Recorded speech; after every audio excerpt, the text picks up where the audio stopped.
hide a drop of my old one and using our textbook.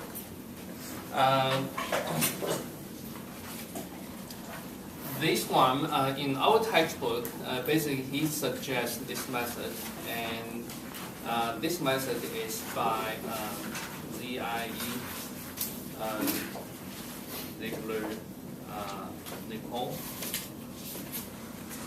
and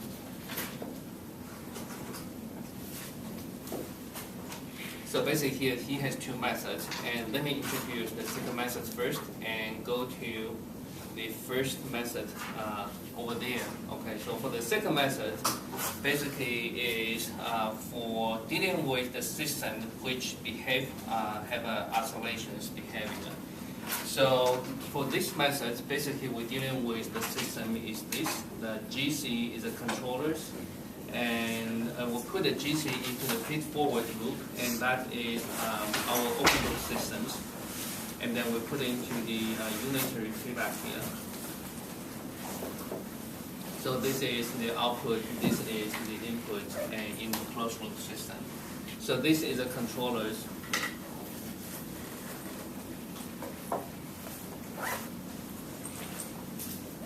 The controller basically combined with the PI and PID, and that one basically is KP1's TIS plus TD. Okay, so TIS, this one, the second portion is the I controllers, integrated controllers. And the TDS, basically that's the D controllers, okay, and KP with this one, basically the P controllers. And for G, and G is the any systems we want to control. Professor? And, yes. I cannot see from. Oh, you cannot see. Sorry.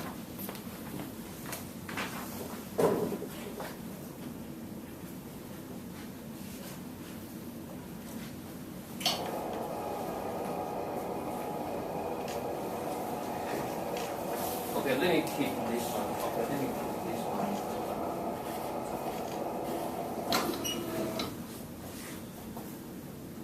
For a moment. Okay. So that is the controllers, and PID were combined in this way, and G is the open loop systems. So in this method, it basically the step one is pretty much the same as we did last time, and in this method, basically we start with the simplest versions. So that means we determine KP and say we disabled the I and D controllers, and that means by setting TI equal to infinity and TD equal to 0. In this case, we only have KP, so that means the GC equal to KP only. Okay, then we determine a critical value of KP. So that means right now we only have one parameters. Basically, we keep playing the KP such that the determine a critical value. Let me call the KCR for KP. So that means we KP equal to KCR, and such that the output response in the time domain is in pure oscillations. Okay, so this is the pure oscillations.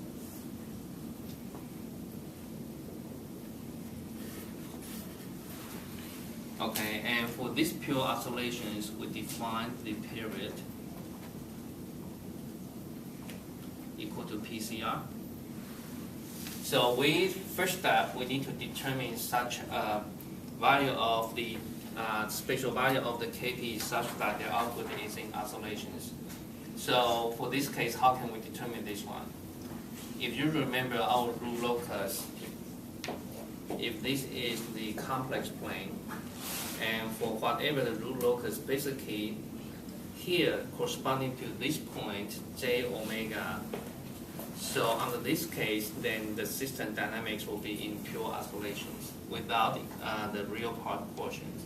So tell me how to determine the KCR. Would that be this situation? Would that be corresponding to what we have learned is called the margin, M-A-R-G-I-N, marginally stable, right, conditions. So basically, the critical value of KCR such that the system is like this, basically corresponding is we call the marginally stable conditions. Right. So to determine this value, then a couple of ways we can try, and we can draw the root locus and using cursor to label the point. From there, we can find the corresponding K. The second method is using Routh-Hurwitz criteria. Right, Routh-Hurwitz criteria, then the first column, and we can do something from the first column there. Okay, so let me keep this one. Then I will use one example later on. Okay, so the step 2, because later on once I get the spring down, I will overlap that one. So once we have the KCR value determined, and then we have the PCR determined, and how to determine PCR? Okay, let me put it in here. So basically, the KCR can be determined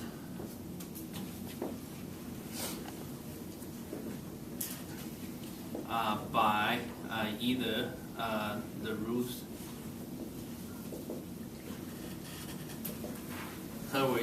criteria, or by plotting the root locus, and then we're locating the point on the root locus. Okay, and PCR, how to determine PCR? PCR equal to 2 pi of omega. Omega is the oscillation frequency, right? Omega basically corresponding is this value here, this value of omega. So again, this omega, we can have a couple ways we can determine it, and later let me use one example to show how to do this one. So once the KCR and PCR is determined, then the two people suggest this. We simply plug in controller type. And for PID controllers, then he suggests such a value for KP and for TI and for TD. And for KP, then basically once we have those values determined, then he suggests KP equal to 0.6 times KR. And he suggests the TI equal to 0.5 times PCR. He suggests TD equal to 0.125 times PCR. Okay, that is suggested values, and that will be the good starting point for us to do the fine-tuning of the parameters. And also he suggests for, say, even further for PI controllers, then that is 0.45 KCR, and that is PCR divided by 1.2, and that is 0. And for P controllers, then he suggests this one is 0.5 and KCR. Okay, 0, 0. This table is available in our textbook. Okay, and this is new to me. When I learned this one, I didn't have this stuff. So we can, with this one, we can look at one example here. Okay.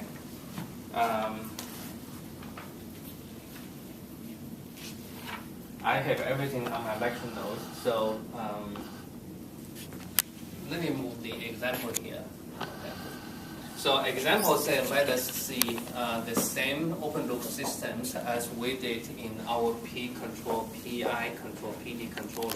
I try to make system dealing with the same system, so in the way we can compare. So here we have seen our open loop system is like this. Okay, so basically this one we've seen before. That is 3 plus how much? 13 as plus 32 as plus 20. Okay, so that is open loop systems. So now for this case, we simply follow up the suggested method. So here we're using the Zeilger-Nichols second method. Okay, so step 1. Here we determine KCR. Okay, KCR is determined by this, and right now we have simply is the controllers. Okay, so step 1 is we disable D and I controllers. So simply the controller here is simply K value. Okay, so let me call it K, whatever the K. Okay, and this is our open loop systems. S3 plus 13 as squared plus 32 as plus 20. Okay, so that is our system here.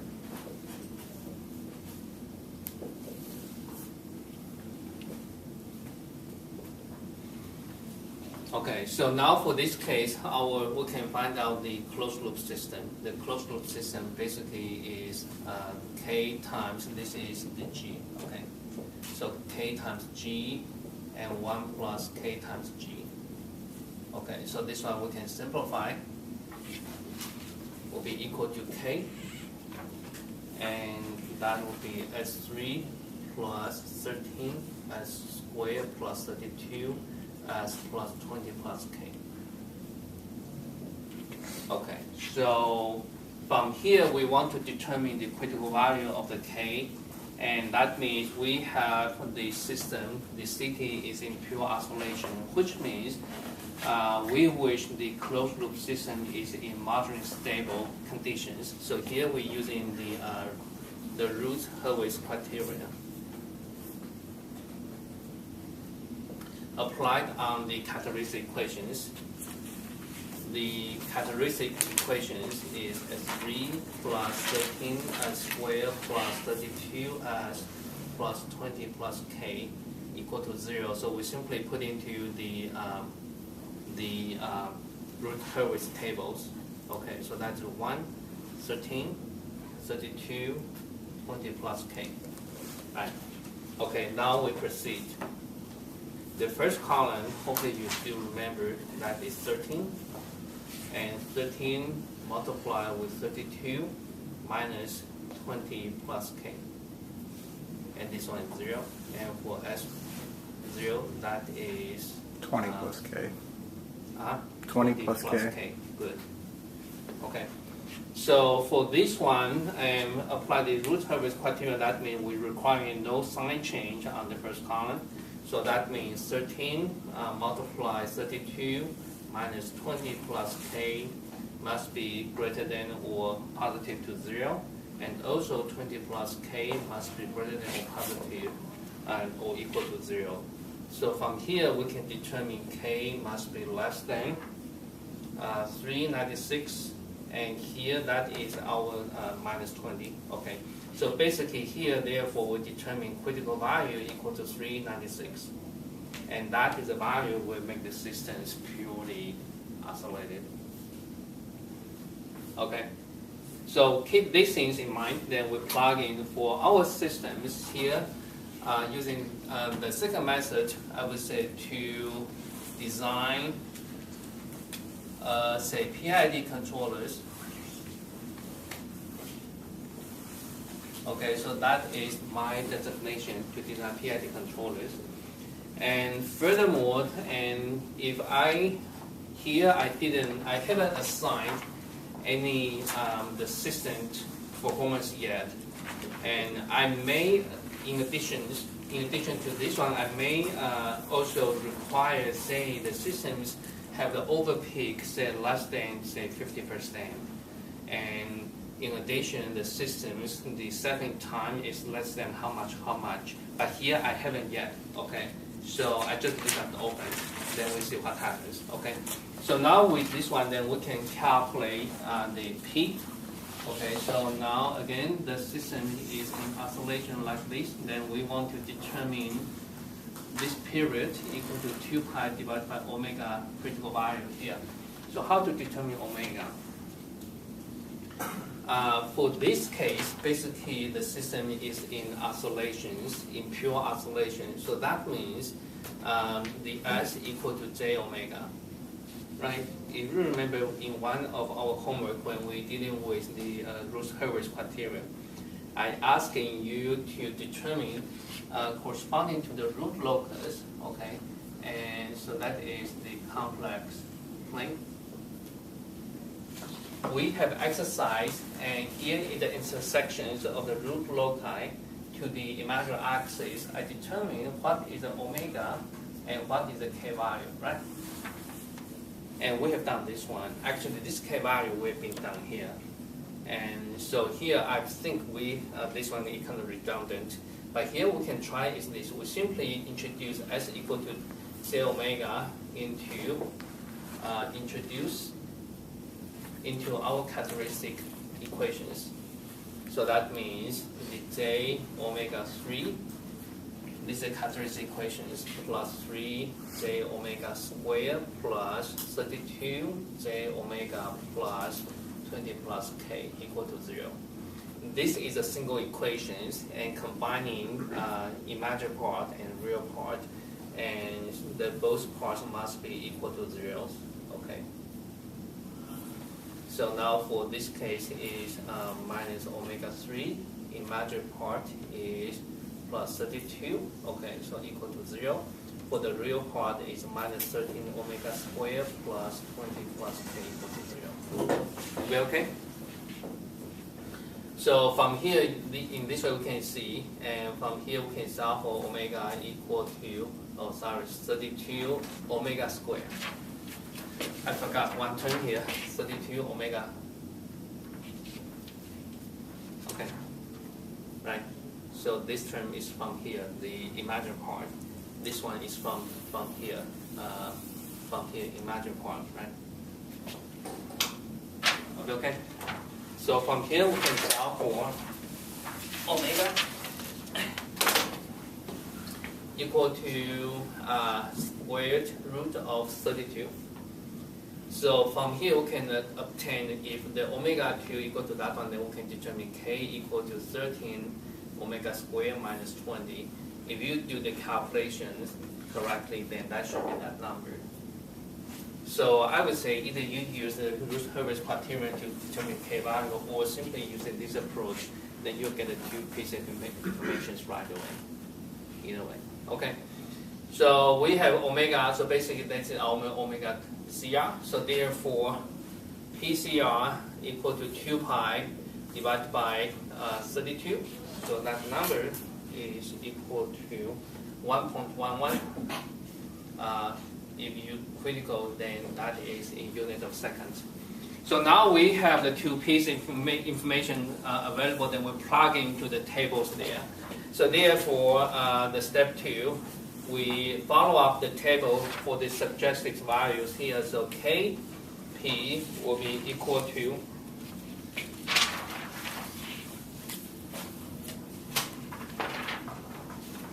0.6 times KCR, and that is 237.6.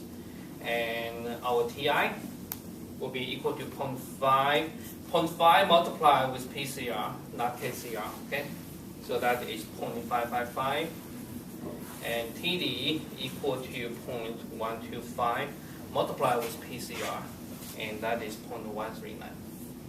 Okay, so now this is modified, so that is the controllers, and Kp, Ti, Td, you simply plug into these generic patterns here.